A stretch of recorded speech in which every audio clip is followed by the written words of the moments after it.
Absolute साइनमा भाई, ये PSL का 11वां मैच वाकई शानदार हुआ है, जहां पर कराची ने पिशावर को सिर्फ 3 बॉल और 2 विकेट के मार्जिन से शिकस्त दी है। 148 का टारगेट, खुशदिल शाह बहुत जबरदस्त खेला है। उसके बाद डेविड वार्नर ने बड़ी शानदार इनिंग खेली और पहली इनिंग्स में बाबर आजम की इनिंग बहुत इंपॉर्टेंट थी। लेकिन थोड़ा सा विकेट के ऊपर पहले बात कर लूं, फिर बाबर आजम की इनिंग्स पे आते हैं और वार्नर की इनिंग्स पे आते हैं, खुशदिल शाह की बैटिंग पे आते हैं और बाकी इस पिच का बहुत इंपॉर्टेंट रोल है। ये पिच ने बताया भाई साहब, बुली और फ्लैट विकेट्स बनाने से T20 कामयाब सिर्फ नहीं होने वाला। अगर आपको इसी तरह की मार्जिन विकेट्स मिलेंगी जहां पर बॉलर के लिए मार्जिन होगा, तो इसी तरह के नेल बाइटर्स होंगे, जो स्टेडियम के अंदर बैठे लोगों का भी पूरी तरह इंटरेस्ट डेवलप रहेगा और टीवी पे देखने वालों को भी इंटरेस्ट डेवलप रहेगा कि भाई यहां पर कुछ भी हो सकता है और स्किल्स बैट्समैन के भी पूरी तरह जांचे जाएंगे। क्योंकि ये विकेट वो था जहां पे ऑस्ट्रेलियन मिट्टी इस्तेमाल की गई, यानी कि ऑस्ट्रेलियन और पाकिस्तानी मिट्टी को मिक्स करके यहां पर इस्तेमाल किया गया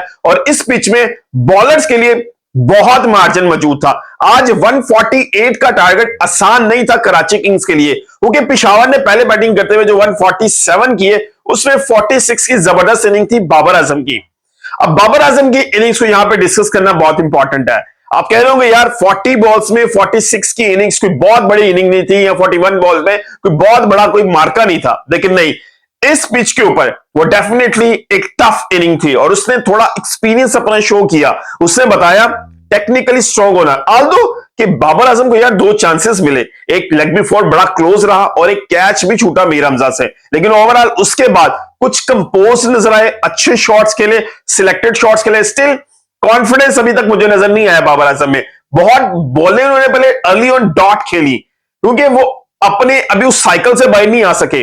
अभी तक इंटरनेशनल में भी 50 नजर आ रही है, डोमेस्टिक में भी, यहां पर पीएसएल में भी पिछले साल में नजर आई, लेकिन स्टिल वो अभी तक उस ओरा से अभी तक बाहर नहीं निकल रहे। अपना जो उनका बैक ऑफ द माइंड जो चीजें हैं ना, आउट ऑफ फॉर्म होने के लिए, अभी उन चीजों से बाहर नहीं है। लेकिन स्टिल इस पिच के ऊपर ये इनिंग वाकई बेहतरीन थी, तारीफ के काबिल थी, उनकी एंड से यही इनिंग्स थी, क्योंकि पहले 3 मैचों में 0, 1, 2 और बहुत बड़ा प्रेशर उन पर बिल्ड हो चुका था कि चौथा मैच जहां पर कप्तान खुद रन्स नहीं कर रहा टॉप ऑर्डर में।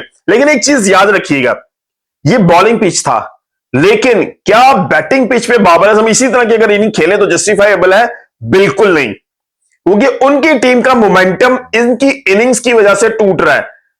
आज भी आल्दो वो एक जगह पे खड़े रहे, उन्होंने 46 रन की इनिंग खेल दी है, लेकिन स्टिल लग रहा था कि उनकी वजह से बाकी बैट्समैन पे प्रेशर नजर आ रहा है।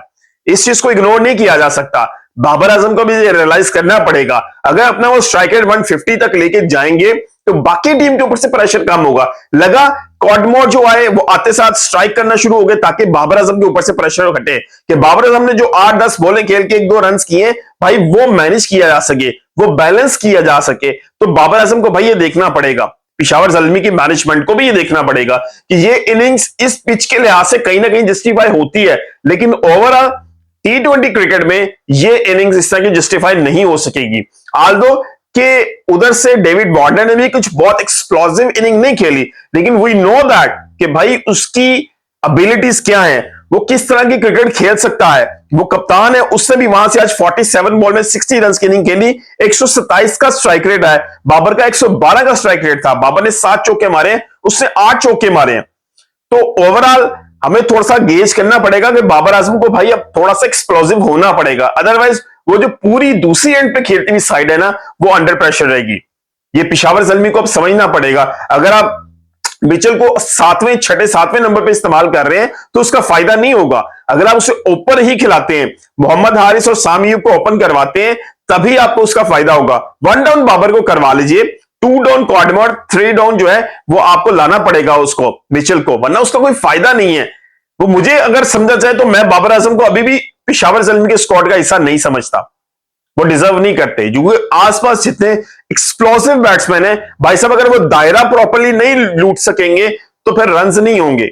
इस पिच पे भी 147 अच्छा किया टोटल पिशावर ने, लेकिन स्टिल मैं समझता हूं बाबर को अब मजीद परफॉर्म करना पड़ेगा, वरना उनका बर्डन जो है वो बाकी पूरी टीम उठाती रहेगी। खैर, रिस्पॉन्स में कराची ने झटके खाए, हचकोले मिले उनको, यानी कि डेविड वार्नर एक एंड पे खड़े रहे दीवार की तरह और पूरी इनिंग्स डेवलप करते रहे, पूरी तरह मैच को लेके चलते रहे, ये जानते हुए कि इसमें जो अमेजिश है वो ऑस्ट्रेलियन मिट्टी की है, वो समझते थे कि किस तरह बिहेव कर रही है यहां पे विकेट, वो उसलिए बड़ी कंट्रोल्ड इनिंग्स खेलते रहे। वो टेस्ट के चौथे पांचवें दिन की जो विकेट होती है ना, उसी तरह लग रहा था। और मुझे अच्छा लगा पीएसएल ने ये रूप धारा जिससे आपके अपने बैट्समैन भी जज हो रहे हैं। आपको क्रिकेट के अंदर थोड़ी सी थ्रिलिंग नजर आ रही है बॉलर्स के हवाले से, कि बॉलर्स कहीं ना कहीं आके एक दो ओवर से डोमिनेट कर सकते हैं। जिस तरह वहां पर विकेट गिरी डेविड वार्नर की तो लगा कराची निकल गया, लेकिन फिर खुशदिल शाह ने अच्छी इनिंग्स खेली।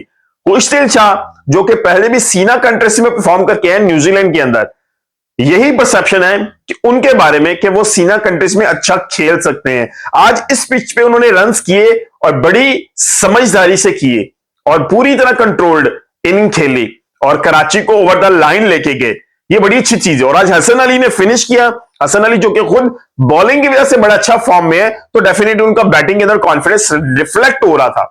तो यही ओवरऑल एक कॉम्बिनेशन है किसी भी टीम को जीतने के लिए, कि अगर उनका बैट्समैन बैटिंग कर रहा हो तो बॉलर्स जो है ना वो अच्छी बॉलिंग कर सकते हैं, अगर वो ऑलराउंडर है। और अगर वो बॉलर अच्छा बॉलिंग कर रहा है तो डेफिनेटली उसको बैटिंग का चांस मिलेगा, तो चांसेस होंगे कि वो बैटिंग में भी अच्छा परफॉर्म करे।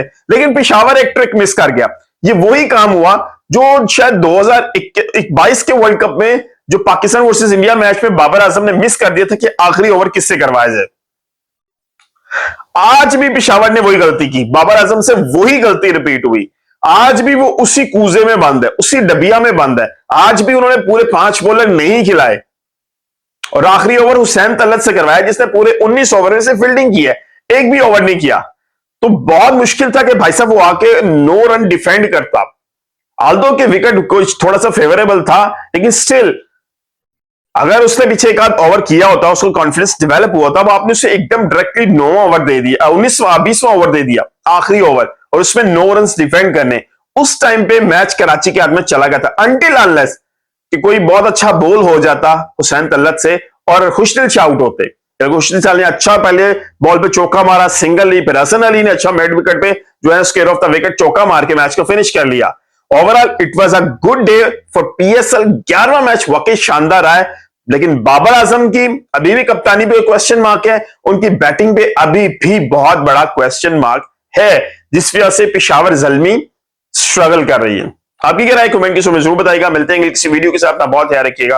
अल्लाह हाफिज।